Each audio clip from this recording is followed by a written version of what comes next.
Let's talk about how Vietnam is winning 2020 and is one of the safest countries in the world right now. This is a cool little coffee shop here called the Hideout Cafe.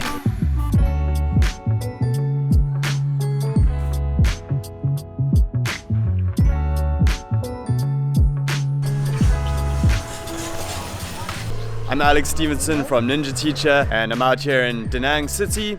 So today I want to just tell you about the most recent news in Vietnam and give you a story that's a good example, I guess, of how Vietnam is doing such a great job right now. So a couple of weeks ago, there was a flight attendant who arrived back in Vietnam, and at the moment there's a 14-day quarantine for anyone arriving to the country.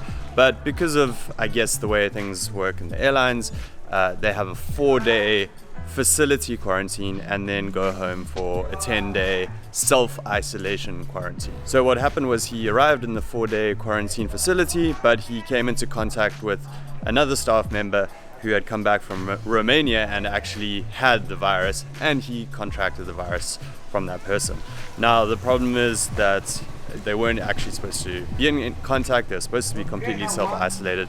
And then what happened was when he went back home for the 10-day self-isolation at home, he didn't follow it either. So what happened was he actually had a friend come over and stay with him for a couple of days, and that meant that he actually passed the virus on to this person who was an English teacher. And not only that, he actually went to some university classes during the 10-day quarantine and actually went to a restaurant and ate there. Basically, he spread the virus to this English teacher, and then this English teacher was out and about, living his daily life. So that definitely wasn't self-isolating, but I think social media has crucified him enough, and he's actually facing criminal charges for this. So I'm not going to pile on this guy, but essentially this broke Vietnam's 90-day no community transmissions streak.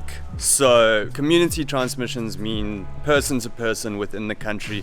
There are actually new cases every week or so of people arriving into Vietnam, but they go through that 14-day quarantine. So there is no way that it actually spreads into the country. And it's only cases like this where Vietnam's strict quarantine procedures aren't being followed that results in a community transmission and the virus actually spreading. So before this, Vietnam was pretty much completely normal. Life was just going on here. There have been less than 2,000 cases total in Vietnam over this entire time. So how has Vietnam managed that, and what has the government been doing and the people of Vietnam been doing to keep it like that? So I'll talk about now an example, and this specific example of the flight attendant and what the country did to make sure that this virus has not spread.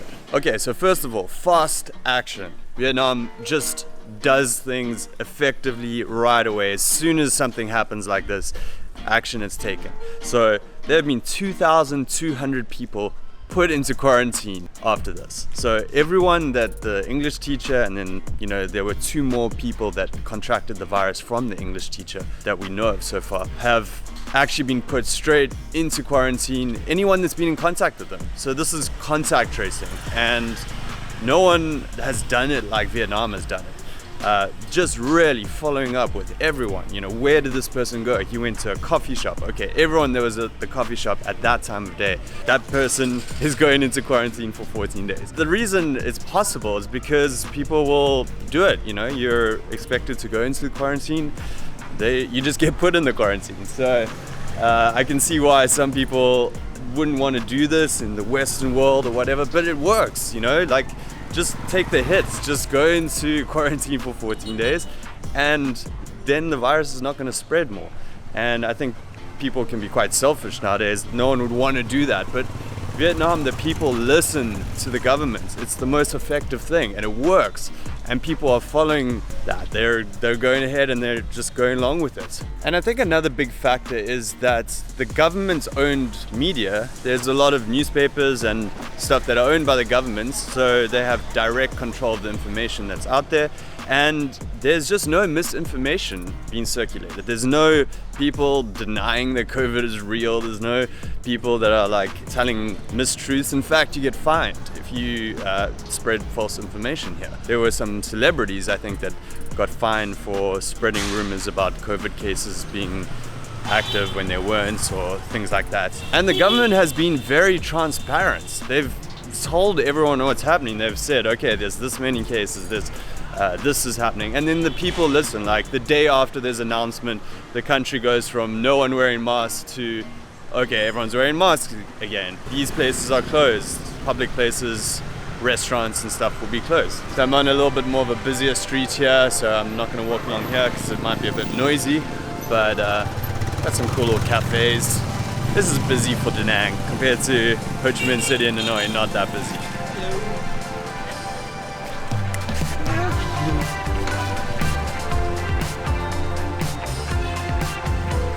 There are quite a lot of corgis in Vietnam. That's a really random dog to see a lot of. Most dogs in Vietnam are like all weird mixes of all sorts of things, Vietnam specials. But corgis, sometimes you see some purebred corgis. Strange. And yeah, that contact tracing is just so good. I mean, they closed all schools in certain areas near where the English teacher was, or anywhere the English teacher was actually teaching. Of course, first and second degree connections, everything will just be closed down, but then it's quite a quick process. All the 800 or more people that have been tested that came into contact with this English teacher have now been tested negative, so it seems like for the last 3 days, no more positive cases. So it looks like it worked, I mean, there might be a few more cases, but what happened earlier this year here in Da Nang was there was an illegal immigrants that came in from China, or at least that's what they say or think that the case was, the first case. So there was a spread in Da Nang, and by the time it was apparent that there was an outbreak here, it had spread quite a lot. So they didn't know when the first cases were. And still within 6 weeks, Vietnam basically got that completely under control. So that contact tracing just worked so well. But now when they know the original case, I have no doubt that this is under control again. Of course, it's a worry, and it could spread a bit more. There could be a few more cases, but I have no doubt the way they handled it here in Da Nang and managed to get an outbreak of like 1,000 cases back under control. Well, I think from 3 positive cases, I think this is completely under control. I think it's going to be back to normal within a few weeks. That's just my prediction. I'll post updates in future videos. I'll mention the news, but I don't think it's something to worry about right now. Vietnam is just ace. They've done an amazing job, and I'm super proud of Vietnam. I'm happy to be temporary residents in Vietnam and feel very lucky to be here, and despite things being a bit up in the air with the borders being closed and people not being sure when they're going to open for new English teachers coming in, obviously that's affecting Ninja Teacher and our business, but I think Vietnam's strict approach has worked, and I think they're doing things right. And with all the vaccines in the works, I am confident that things are going to get better. I hope next year sometime the borders are going to reopen for new English teachers, especially with the vaccines and all that. Maybe there'll still be a quarantine period when you first arrive here, but I think it's going to be far more positive and more likely for people to get back into the country quite soon. And if you can, this is the place to be. This is a fantastic country to be living in. So leave a comment below and let me know your thoughts on Vietnam's handling of the situation here. And make sure to subscribe and stay tuned for more videos about teaching English and life abroad in Vietnam. And I will speak to you soon. Peace.